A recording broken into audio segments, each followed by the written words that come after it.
लग्नानंतर होईलच प्रेम या मालिकेच्या पुढील काही येणाऱ्या भागांचे अपडेट जाणून घ्यायला सुरुवात करूया आपल्या आजच्या या व्हिडिओमध्ये. चला तर मग प्रेक्षकांनो सुरुवात करूया आपल्या आजच्या या व्हिडिओला. तर आता आपण इथे पाहणार की कशा पद्धतीने आता रम्याचं आणि फायनली विजयचं लग्न संपूर्ण कुटुंब मिळून लावून देणार आणि नंदिनी आणि काव्याला विजयबद्दल एक खूप मोठी गोष्ट समजणार. आता नेमकं कसं आणि काय घडतं या सर्व गोष्टी आपल्या या व्हिडिओमध्ये शेवटपर्यंत पाहूया. तर सध्या आता घरामध्ये सगळ्यांना ही गोष्ट तर अगदी व्यवस्थित कळालेली आहे की विजय आणि रम्याचं लग्न हे सगळं काही नाटक आहे, हे सगळं खोटं आहे. मग आता हे सगळं खोटं आहे, हे सगळं नाटक आहे हे समजल्याच्या नंतर आता इकडे हे सगळे ठरवतात की आता जर हे सगळे खोटेच आहे तर मग आपण सुद्धा यांना हे खोटं वागू द्यायचं नाही आहे, आपण आता यांना एक्सपोज करायचं असं नंदिनी काव्या ह्या दोघी ठरवतात. त्यावर मग मालिनी काकू म्हणत असतात की आपण हे कसं करणार आहोत, आपण कसं एक्सपोज करायचं त्यांना. नंदिनी काव्या तुमच्या डोक्यामध्ये काही प्लॅन आहे का. त्यावर मग नंदिनी आणि काव्या म्हणतात रम्या जी चाल खेळते आहे ना आपण रम्याला त्याच चालीत उत्तर द्यायचं. त्यावर मालिनी काकू म्हणतात म्हणजे. तर जीवा म्हणतो ए बाई तुम्ही ना जरा TV सिरियल्स कमी बघत जा, ते विलनसारखं वगैरे बोलू नका. त्याबरोबर मग नंदिनी म्हणते मी सांगते जीवा म्हणजे काव्याला काय म्हणायचं आहे ते. आणि मग नंदिनी ही जीवाला सांगत असते की हे बघा सध्या रम्याला काय वाटतं आहे की आपल्याला काही कळत नाही आहे, तिचं नाटक आपल्याला समजत नाही आहे. मग आपणही रम्याला तेच चित्र दाखवायचं की आपल्याला जणू काही तिचं नाटक कळतच नाही आहे आणि आपण ती जे दाखवते ना दृश्य आपल्याला तेच दृश्य खरं मानून चालायचं. पण मग रम्याचं लग्न झालं आहे पण रम्याला आपण कुणीही विश केलेलं नाही आहे, आशीर्वाद दिलेले नाही आहेत. आणि लग्न झालं आहे म्हटल्यावर मोठ्यांचे घरातल्यांचे आशीर्वाद तर मिळायला हवेच ना. म्हणून मग आपण आता रम्याच्या पुनर्विवाहाचा घाट घालायचा. त्यावर जीवा म्हणतो काय. त्यावर नंदिनी म्हणते हो पुनर्विवाहाचा घाट. आपल्या कशा पुनर्विवाहाचा घाट घातला तसाच आता आपण रम्याच्या सुद्धा पुनर्विवाहाचा घाट घालायचा. त्यावेळी रम्या आपोआपच हे सगळं काही मला करायचं नाही, हे सगळं खोटं आहे, उगाच तुम्ही माझ्या मागे लागू नका वगैरे काहीतरी बोलून जाईल. आणि जरी ती हे बोलत नसली तरीसुद्धा आपण तिला मिळून हे सगळं बोलायला कबूल करायला भाग पडू असं मालिनी काकू म्हणतात. त्याबरोबर लगेचच आता जीवा म्हणत असतो वा वा वा सासवा सुना तिघीजणी मिळून काय मस्त कॉन्फरन्सही करत आहात, वा चालू द्या तुम्हाला काय करायचं आहे ते करा, मी आहे तुमच्या पाठीशी. त्याबरोबर मिथुन काका म्हणत असतात पण यावेळी जर रम्या खोटं वागत असेल तर तुम्ही लोक काय कराल. तर नंदिनी आणि काव्या म्हणत असतात की ह्यावेळी जर रम्या खोटं वागली ना तर तिला सोडायचं नाही. त्यानंतर आता दुसऱ्या दिवशी प्लॅनप्रमाणे सगळेजण नवीन कपडे घालून तयार होऊन खाली येतात. आता वसुहत्या रम्या आणि विजयसुद्धा खाली आलेले असतात. आता वसुहत्या रम्या आणि विजय घरातल्या सगळ्या सदस्यांना हे असं चांगलं तयार झालेलं बघतात आणि आता मग रम्याला टेन्शन येतं. रम्या विचार करते यांच्या मनात काय सुरू असेल. नाही या लोकांच्या चेहऱ्यावरती आनंद हसू किंवा शांतता दिसली ना की मला तर धडकीच भरते. यांच्या मनात नवीन काहीतरी शिजत असेल का, ह्यांच्या मनात नवीन काहीतरी सुरू असेल का असं एक टेन्शनच माझ्या मनाला खायला सुरुवात करतं. पण नेमकं आता यांच्या मनात काय सुरू आहे हे कसं ओळखू. जर मी विचारायला गेले तर उगाच ही लोक मला उलटी उत्तर देतील आणि काहीतरी मुद्दामून बोलतील. नको त्यापेक्षा मी विचारायला नको. पण विजय तर विचारूच शकतो ना. मग आता रम्या ही तिच्या मोबाईलवरनं अलगच विजयच्या मोबाईलवरती मेसेज टाईप करते. विजय विचार ना या लोकांना की हे सगळे लोक एवढे तयार कशासाठी झालेत, कशासाठी या सगळ्यांनी नवीन कपडे घातलेत, कशासाठी हे सगळे हे एवढे चांगले दिसत आहेत, कुठे बाहेर वगैरे निघालेत का. त्याबरोबर विजय ओके टाईप करतो आणि लगेचच आता मग तो जीवाला म्हणतो काय जीवा शेट एवढे सगळे छान तयार झालाय, सगळ्यांनी छान साड्या वगैरे घातल्या आहेत, तुम्हीही छान तयार झालाय, चक्क पार्थ देशमुखसुद्धा छान तयार झालेत. काय स्पेशल आहे का काही, कुठे बाहेर वगैरे जात आहे का. नाही म्हणजे कुठे फंक्शनला वगैरे. त्यावर जीवा म्हणतो लग्नाला चाललो आहे. त्याबरोबर आता विजय म्हणतो अच्छा लग्नाला, कोणाचं लग्न आहे मग. त्याबरोबर मालिनी काकू म्हणतात अहो असं काय करताय विजयराव, तुमचं आणि आमच्या रम्याचं. त्याबरोबर विजय म्हणतो काय. त्यावर मग मालिनी म्हणते अहो त्यामध्ये एवढं मोठं आश्चर्य करण्यासारखं काय आहे? तुमचं आणि आमच्या रम्याचं लग्न झालंच की, पण ते काय आहे ना, तुमचं आणि रम्याचं लग्न जेव्हा झालं तेव्हा तिथे आमच्या घरातले कोणीही सदस्य नव्हते. इवन मला तर वाटत नाही की तुमचे आईबाबासुद्धा असतील.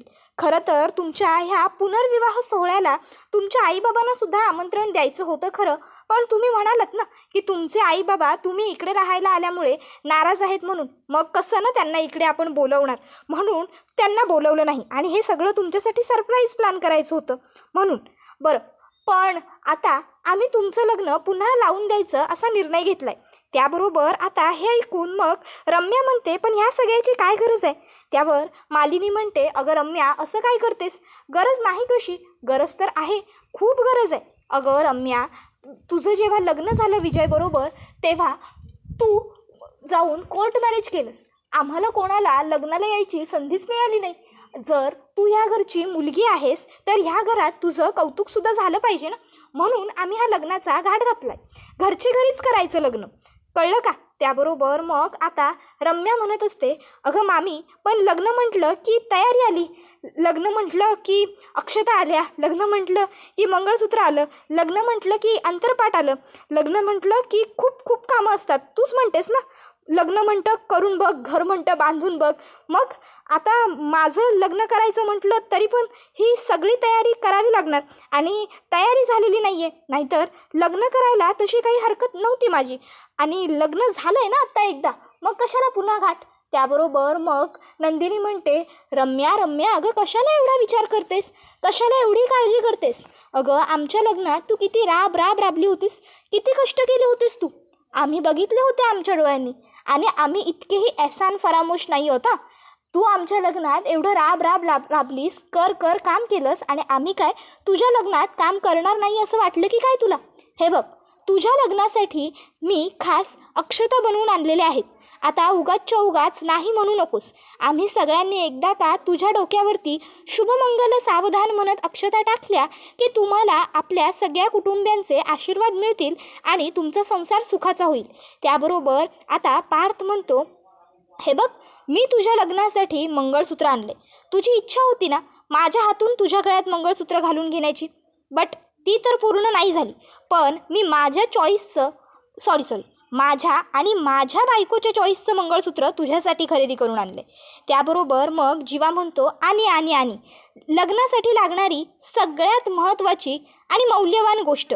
त्यावर पार्थ म्हणतो, कोणती रे जीवा? त्यावर जीवा म्हणतो, अरे अंतरपाट भाई, मी अंतरपाट घेऊन आलो. त्यावर मग काव्या म्हणते, वा वा वा. तर अशा तऱ्हेने लग्नासाठी ज्या ज्या काही वस्तू का लागतात त्या सर्व वस्तू इथे तयार आहेत.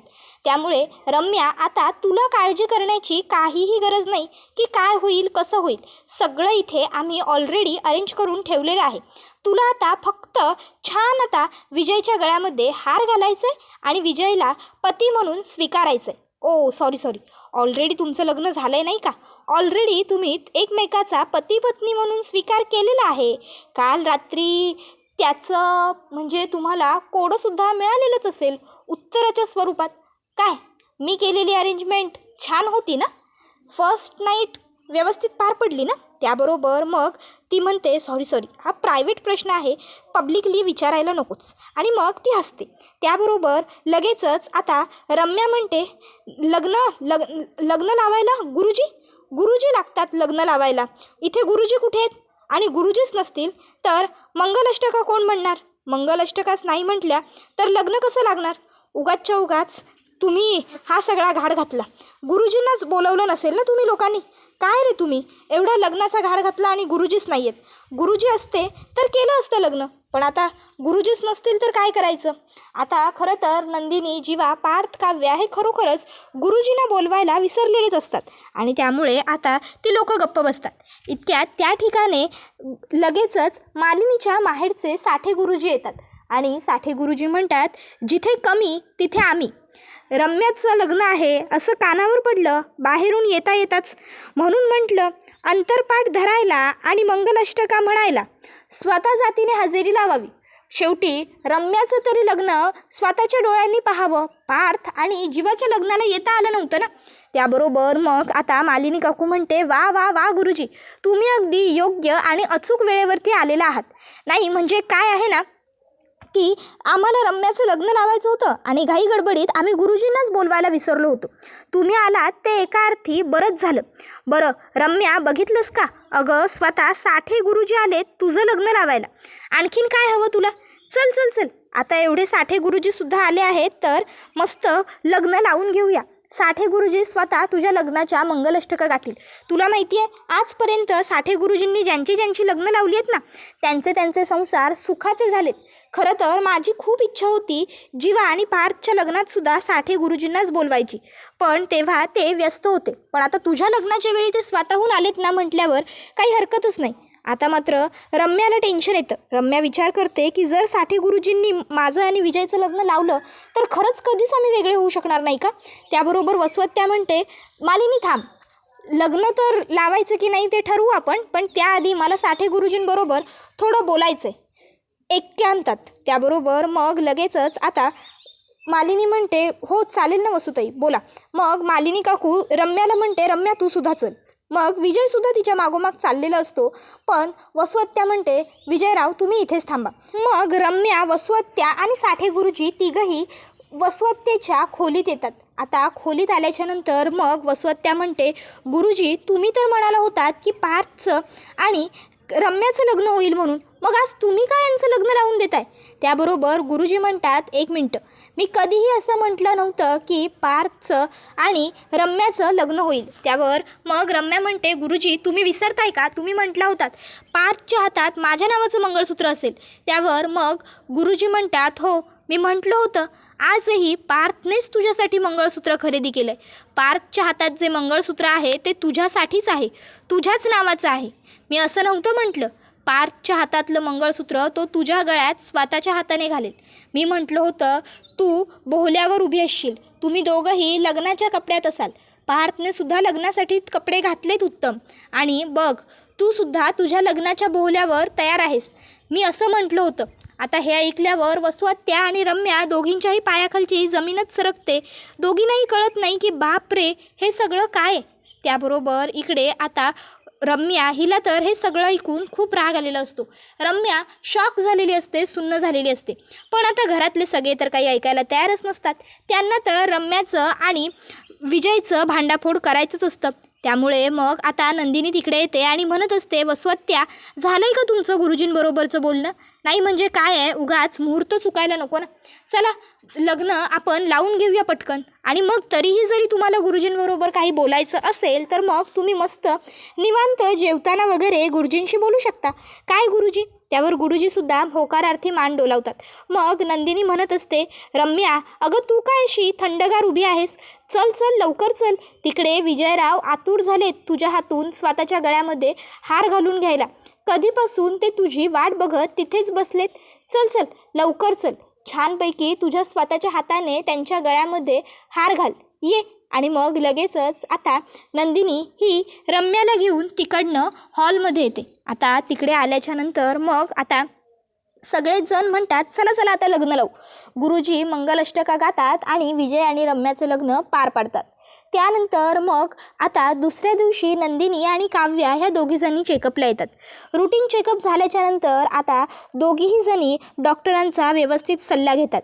डॉक्टर दोघींनाही सांगतात, बाळ अगदी व्यवस्थित आहेत, पण तुम्हाला आणखीन स्वतःची काळजी घ्यावी लागणार आहे. महिने जसे जसे पुढे सरकतील तसं तसं आणखीन तुम्हाला स्वतःला जपावं लागणार आहे, केअर करावी लागणार आहे. त्याचबरोबर जरा एक्सरसाइज, व्यायामावर भर दिला तर आणखीनच बरं होईल. मग त्या दोघीही चालेल असं म्हणतात. तिकडनं निघतात.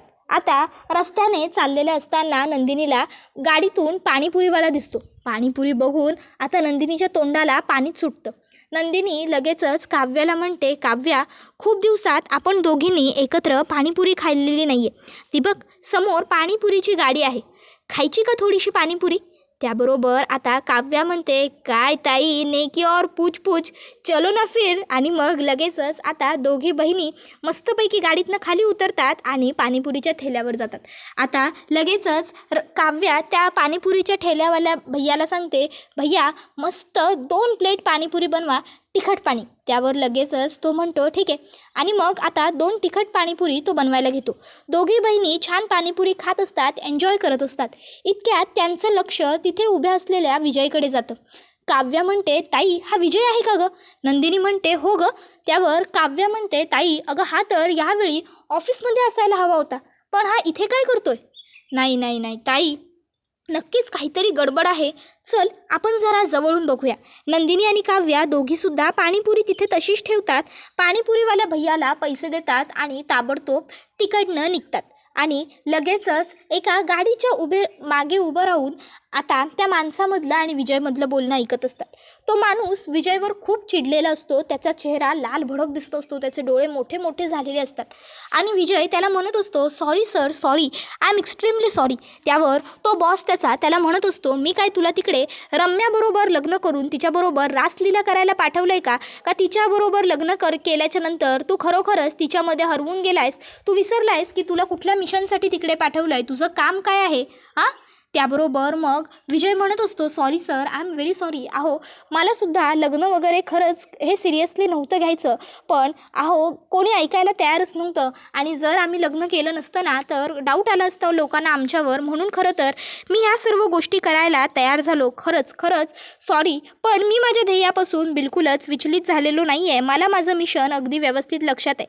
विजयला आता ती व्यक्ती म्हणते, लक्षात आहे म्हणजे लक्षात असायलाच हवं.